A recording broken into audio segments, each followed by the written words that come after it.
Okay, అందరికీ నమస్కారాలు. మీ ఊరు అల్లుడుగా మరొకసారి మీ అందరికీ కూడా నమస్కారాలు. మనందరికీ ఎన్టీఆర్ గారు ఒక ఆదర్శం.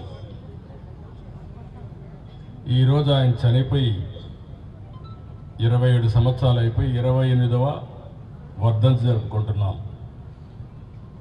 కానీ ఆయన పుట్టి 100 సంవత్సరాలైంది. మొన్నే 100 సంవత్సరాల వేడుకలు కూడా జరుపుకున్నాం. ఇక్కడుండే పెద్దలకు ఆయన గురించి చాలామంది తెలిసి ఉంటుంది. అప్పట్లో చిన్న చిన్న వాళ్ళు ఉన్న వాళ్ళందరికీ, ఇప్పుడు పెద్దవాళ్ళుగా ఉండే వాళ్ళందరికీ. ఆయన కూడా ఒక మామూలు కుటుంబంలోనే పుట్టాడు. ఒక మామూలు రైతు కుటుంబంలో పుట్టాడు. అల్లుడుగా లేకపోతే రాజకీయ